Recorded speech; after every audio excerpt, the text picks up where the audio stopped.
Bus bus bus ಏನಮ್ಮ ಹಿಂಗಾಗೋಯ್ತು India versus south Africa ಮೊದಲನೇ test match hidden ಗಾರ್ಡನ್ಸಲ್ಲಿ ಆಟ ಆಡಿಸ್ಬಿಡ್ತಲ್ಲ ಗುರು ಇಂಡಿಯನ್ಸ್ನ test match ಅವ್ರನ್ನ ಆಟ ಆಡಿಸ್ತಿದೆ ಅಂತ ಅನ್ಕೊಂಡೆ ನಾನು ಫಸ್ಟ್ ಡೇ ಆದ ನಂತರ.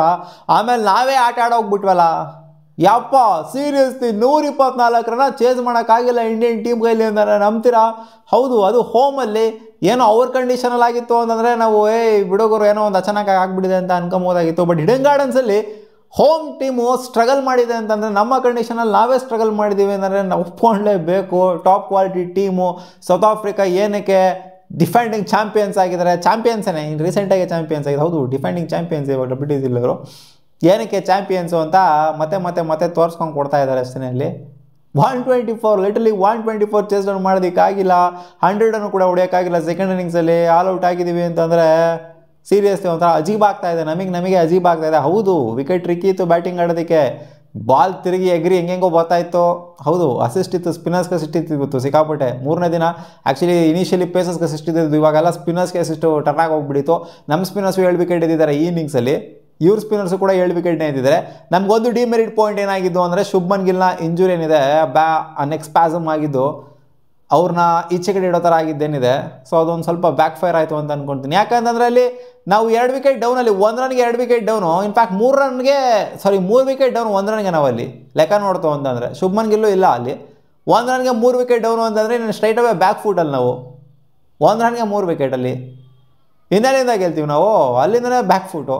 KL ರಾಹುಲ್ ಗಾನು, ಈ ಕಡೆಯಿಂದ ಯಶಸ್ವಿ ಜಾಯಸ್ವಾಲ್ ಗಾನು, ಫಟ್ ಅನ್ನಂಗೆ. ಆಮೇಲೆ ಕೇಶವ್ ಮಹಾರಾಜ್ ಒಂದು ಕಡೆಯಿಂದ ಅವಳಿ, ಹಾರ್ಮರ್ ಒಂದು ಕಡೆಯಿಂದ ಅವಳಿ. ಹಾರ್ಮರ್ 4 ವಿಕೆಟ್ ಇದ್ದಿದ್ದಾರೆ ಫಸ್ಟ್ ಇನ್ನಿಂಗ್ಸಲ್ಲೂ 4 ವಿಕೆಟು, ಈ ಇನ್ನಿಂಗ್ಸಲ್ಲೂ 4 wicket. Spin at it's best ಅಂತ ಪ್ರೂವ್ ಮಾಡಿದ್ದಾರೆ ಸೌತ್ ಆಫ್ರಿಕಾದವ್ರು. ನೀವಲ್ಲ ಗುರು ಸ್ಪಿನ್ನರ್ಲಿ ರಾಜರು, ನಾವು ಅಂತ ರಾಜರು ಅಂತ ಪ್ರೂವ್ ಮಾಡಿದ್ದಾರೆ ಇಲ್ಲಿ. ನಿಮ್ಮ ಹೋಮ್ ಕಂಡೀಷನ್ಸಲ್ಲಿ ಏನೋ ಬುಗುರಿ ತಿರುಗಿಸಲ್ಲ ನೀವು, ನಾವು ಬಂದು ತಿರುಗಿಸ್ತೀವಿ ನೋಡ್ರಿ ಹಿಂಗೆ ಅಂತ. ಹೌದು, ಅವರು 7 ವಿಕೆಟ್ ಎತ್ತಿರೋದು, ನಾವು 7 ವಿಕೆಟ್ ಎತ್ತಿರೋದು. ಬಟ್ ಸೋತಿದ್ದೇವಲ್ಲ ಮಗ, ಲಿಟ್ರಲಿ ನಾನಂತೂ ಅಂದ್ಕೊಂಡಿಲ್ಲ. 124 ಟಾರ್ಗೆಟ್ ಕೊಡ್ತಾ ಇದ್ದಂಗೆ, ಯಾಕಂದರೆ ನಾವು ಫಸ್ಟ್ ಇನ್ನಿಂಗ್ಸಲ್ಲಿ ಲೀಡ್ ತೊಗೊಂಡಿದ್ವಿ. ಫಸ್ಟ್ ಇನ್ನಿಂಗ್ಸಲ್ಲಿ ಲೀಡ್ ತೊಗೊಂಡ್ಬಿಟ್ಟು ಇಂಡಿಯನ್ ಟೀಮ್ ಸೋತಿದೆ ಅಂತಂದರೆ ನಂಬಕ್ಕಾಗತ್ತಾ? ನಾನು ಇವ್ರು 153 ಹೊಡಿತಾ ಇದ್ದಂಗೆ ಫಸ್ಟ್ ಇನ್ನಿಂಗ್ಸಲ್ಲಿ 159, ಸೆಕೆಂಡ್ ಇನ್ನಿಂಗ್ಸಲ್ಲಿ 153 ಅಂತಂದರೆ ಪಕ್ಕಾ ಚೇಸ್ ಆನ್ ಆಗುತ್ತೆ ಅಂತ ಅಂದ್ಕೊಂಡಿದ್ದೆ. ಇಲ್ಲ, ನಾವೇ ಚೆನ್ನಾಗಿ ಆಡಿದ್ವಿ ಫಸ್ಟ್ ಇನ್ನಿಂಗ್ಸಲ್ಲಿ 189 ಹೊಡೆದಿರೋದ್ರಿಂದ. ಸೊ ಅದರಿಂದ ಈ ಮ್ಯಾಚ್ ನಮ್ಮ ಕೈಲೇ 124 ಎಲ್ಲ ಆರಾಮಾಗಿ ಹೊಡಿತಾರೆ. ಬಟ್ ಆದರೂ ಒಂದು ಎಲ್ಲ ಇತ್ತು, ಏನಾದ್ರು ಆಗ್ಬಿಡ್ತದ ಅಂತ. ಅದೇ ಆಗ್ಬಿಡ್ತದ ಅನ್ನೋದೇನಿತ್ತು, ಆಗ್ಬಿಡ್ತು ಅಜ್ಜಿ. ಟ್ರ್ಯಾಜಿಡಿ ಇವತ್ತು. ಆ ಧ್ರುವ್ ಬರ್ತಾರೆ, ಧ್ರುವ್ ಆಡ್ತಾ ಇರ್ತಾರೆ, ನೀಟಾಗಿ ಕರೆಕ್ಟಾಗಿ ಆಡ್ತಾ ಇರ್ತಾರೆ. ಆ ಶಾಟ್ ಬೇಕಾಗಿತ್ತಾ ಅಂತ ಅಲ್ಲಿ, ಆ ಕ್ಯಾಚ್ ಕೊಡಬೇಕಾಗಿತ್ತಾ ಅಲ್ಲಿ? ಏನೋ ಅಲ್ಲಿ ಟ್ರಿಕ್ಕಿಯಾಗಿ ಔಟ್ ಆಗಿತ್ತು ಅಂದರೆ, ಎಡ್ಜ್ ಆಗ್ಬಿಟ್ಟು ಔಟ್ ಆಗಿತ್ತು ಅಂತಂದರೆ, ಏನೋ ಆಡೋಕ್ಕಾಗದೆ ಅನ್ಪ್ಲೇಯಬಲ್ ಆಗಿ ಔಟ್ ಆಗಿತ್ತು ಅಂತಂದರೆ ಏನೋ ಹೇಳ್ಬೋದಪ್ಪ. ಕ್ಯಾಚ್ ಕೊಟ್ಬಿಟ್ಟು ಔಟ್ ಆಗೋದೇನಿದೆ, 3 ರನ್ನಲ್ಲಿ ಕ್ಯಾಚ್ ಕೊಟ್ಬಿಟ್ಟು ಔಟ್ ಆಗೋದು. ಸೊ ಇದೊಂಥರ ಕ್ರೈಮ್ ಲೆಕ್ಕಾಚಾರನೇ ಆಗೋಗ್ಬಿಡ್ತದಲ್ಲಿ. ಇನ್ನು ರಿಷಬ್ ಪಂತ್ ಔಟ್ ಆಗಿದ್ದು, ಕಾಟನ್ ಬೋಲ್ಡ್ ಆಗಿದ್ದು. ಸೊ ಅದೇನೋ ಬಿಡಿ ಅಚಾನಕ್ಕಾಗಾಯಿತು ಅಂತ ಅನ್ಬೋದು. ಬಟ್ ಧ್ರುವ್ ಕೈ ಕೊಟ್ಬಿಟ್ಟು ಔಟಾದ್ರಲ್ಲ, 6 ಹೊಡೆಗೆ ಹೋಗ್ಬಿಟ್ಟು ಔಟಾದ್ರಲ್ಲ. ಸೊ ಡಿಸಪಾಯಿಂಟಿಂಗೇನೆ ಪಾಪ. ಅಕ್ಷರ್ ಪಟೇಲ್ ಅವ್ರನ್ನ ಮೆಚ್ಕೋಬೇಕು, ವಾಷಿಂಗ್ಟನ್ ಸುಂದರ್ನ ಮೆಚ್ಕೋಬೇಕು. ಯಾಕಂದರೆ ಅವರಿಬ್ಬರೆಲ್ಲ ಕಾಂಟ್ರಿಬ್ಯೂಟ್ ಮಾಡೋದು ಸೆಕೆಂಡ್ ಇನ್ನಿಂಗ್ಸಲ್ಲಿ ನಮಗೆ. ಬೌಮಾ ಏನು ಗುರು, ಬೌಮಾ ಹೊಡೆದಂಥ 50 ರನ್ ನಾಟ್ ಔಟಾಗಿ ಬೇರೆ ಉಳ್ಕೊಂಡಿದ್ರಲ್ಲಿ ಬೌಮಾ. ಹೌದು, DRS ಎಲ್ಲ ತೊಗೊಂಡು ಉಳ್ಕೊಂಡ್ರು, ಬೇಡ ನಾಟ್ ಔಟಾಗೇನೆ ಉಳ್ಕೊಂಡಿದ್ದಾರೆ. ಬೌಮಾನ 50 ಸಮಥಿಂಗ್ 53 ರನ್ ಹೊಡೆದಿದ್ದಾರೆ. ಅದು ಚಿನ್ನಂತ ರನ್ಸ್ಗಳು, ಡಬಲ್ ಸೆಂಚುರಿ ಸಮ ಗುರೋದು. ಬೌಮಾ ಹೊಡೆದಿರೋದು ಎಷ್ಟು ಆಡಿರೋದು, 100 ಬಾಲ್ಸ್ ಯಾರು ಆಡೋರಲ್ಲಿ ನಿಂತ್ಕೊಂಡಲ್ಲಿ ಎಲ್ಲ ಪಟ್ ನಂಗೆ ಉದುರ್ಕೊಂಡು ಹೋಗೋರಲ್ಲಿ. KL ರಾಹುಲ್ ಫಸ್ಟ್ ಇನ್ನಿಂಗ್ಸಲ್ಲಿ ಹೊಡೆದಂಥ 39 ರನ್ನು, ಇಲ್ಲಿ ಇವ್ರು ಹೊಡೆದಂಥ 50+ ರನ್ನು. ಇವು ಚಿನ್ನಂಥ ಇನ್ನಿಂಗ್ಸ್ಗಳು ಇವು. ಯಾರು ಹೊಡೆದವ್ರು 50? ಯಾರು ಹೊಡೆದಿಲ್ಲ 50 ಇಲ್ಲಿ.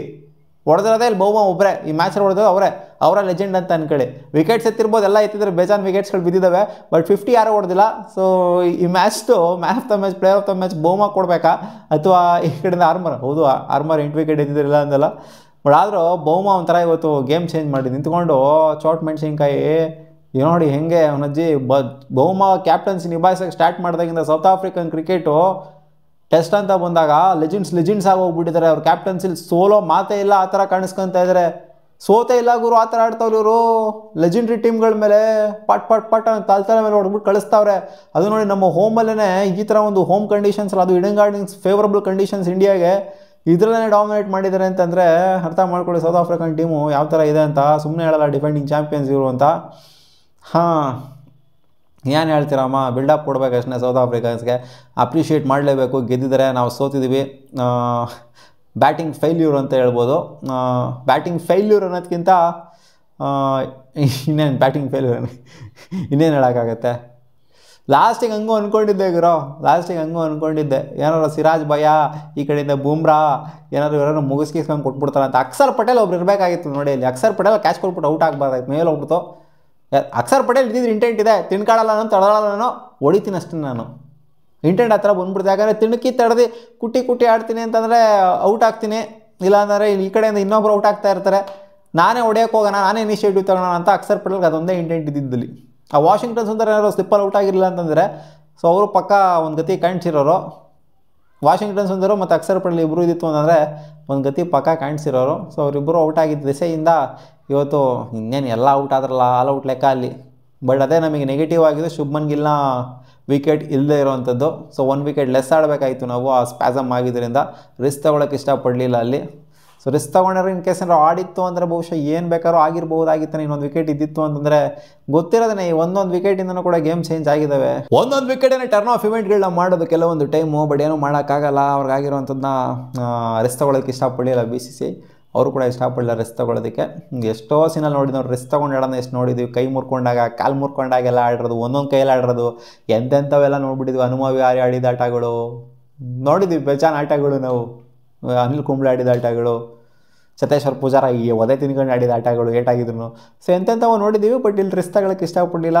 ಎಲ್ಲೋ ಹೋಗ್ತದೆ ಕ್ರಿಕೆಟ್ ಅಂತ ಅನ್ಸ್ಬಿಡುತ್ತೆ. ಆಡಲೇಬೇಕಾಗಿತ್ತು ಅಂತಲ್ಲ, ಬಟ್ ಟ್ರಿಕಿ ಸಿಚುವೇಶನ್ ಅಟ್ಲೀಸ್ಟ್ ನೋಡಿದ್ದೀವಲ್ಲ ಗುರು. ಯಾಕೆ ಇಂಗ್ಲೀಷ್ ಕ್ರಿಕೆಟರ್ಸ್ ಬಂದಿರಲಿಲ್ವ, ಎಲ್ಲ ಕೈಯೆಲ್ಲ ಮುರ್ಕೊಂಡು ಬಂದಿದ್ರು ಬ್ಯಾಟಿಂಗ್ ಆಡೋದಕ್ಕೆ. ಲಾಸ್ಟ್ ವಿಕೆಟು ಕೈ ಮುರ್ಕೊಂಡು ಶೋಲ್ಡರ್ ಇಂಜುರಿ ಆಗಿರೋ ಒಂದೇ ಬ್ಯಾಟಲ್ಲಿ ಆಡೋಕ್ಕೆ ಬಂದಿದ್ರು. ಯಾರು ನೆನಪಾಗ್ತಿಲ್ಲ ನನಗೆ, ಇವರು ನೆನಪಾಗ್ತಿಲ್ಲ ನನಗೆ, ಯಾರು ಗುರು ಅವರು, ಕ್ರಿಸ್ ವಾಕ್ಸ್ ಕೈ ಮುರ್ಕೊಂಡು ಬಂದಿದ್ರು ಗುರು ಬ್ಯಾಟಿಂಗ್ ಆಡೋದಕ್ಕೆ, ಒಂದು ಕೈಲಿ ಆಡೋಕ್ಕೆ ಬಂದಿದ್ರು. ನೆನಪಿದೆ ಅಂತ ಅನ್ಕೊಂತೀನಿ ನಿಮಗೆ. ಸೊ ಬರಬೇಕಾಗಿತ್ತು ಅವ್ನ ಅಜ್ಜಿ, ಒಂಥರ ಮಜಾ ಇರೋದು ಅವಾಗ. ಏನಾರು ಒಂದು ಲಾಸ್ಟ್ ವಿಕೆಟಾಗಿ ಬರಬೇಕಾಗಿತ್ತು. ಬಿಡಿ, ಏನೋ ಮಾಡೋಕ್ಕಾಗೋದಿಲ್ಲ, ಅಕ್ಸೆಪ್ಟ್ ಮಾಡ್ಕೊಳ್ಬೇಕು. ನೆಕ್ಸ್ಟ್ ಮ್ಯಾಚ್ ಕಮ್ಬ್ಯಾಕ್ ಮಾಡ್ತಾರೆ ಅಂತ ಅಂದ್ಕೊಂಡಿದ್ದೀವಿ. ಈ ಸೌತ್ ಆಫ್ರಿಕನ್ ಟೀಮ್ ಸುಮ್ಮನೆ ಅಂತೂ ಇಲ್ಲ, ಅವನ ಅಜ್ಜಿ ಹಾಕೊಂಡು ತೋಡ್ಬಿಡ್ತಾರೆ, ಗುಂಡಿ ತೋಡ್ಬಿಡ್ತಾರೆ ನಮಗೆ. ಈ ಥರ ಎಲ್ಲ ಆಡ್ತು ಅಂದರೆ ನೆಗ್ಲಿಜೆನ್ಸಿ ಎಲ್ಲ ಮಾಡೋಂಗಿಲ್ಲ. ನಮ್ಮ ಹೋಮು, ನಮಗೆ ಕಾನ್ಫಿಡೆನ್ಸ್ ಇದೆ ಓವರ್ ಕಾನ್ಫಿಡೆನ್ಸ್ ಇದೆ ಅನ್ನೋಂಗೇನೇ ಇಲ್ಲ. ಗುಂಡಿ ತೊಳ್ಬಿಟ್ಟು ಮುಚ್ಬಿಟ್ಟು ಕಳಿಸ್ಬಿಡ್ತಾರೆ ಅಷ್ಟೇ ಸೌತ್ ಆಫ್ರಿಕನ್ ಟೀಮು. ನೋಡೋಣ ಅದೇನಾಗುತ್ತೆ ಅಂತ. ಮತ್ತೆ ಸಿಗೋಣ ಮುಂದಿನ ನೋಡಿದ್ಲಿ.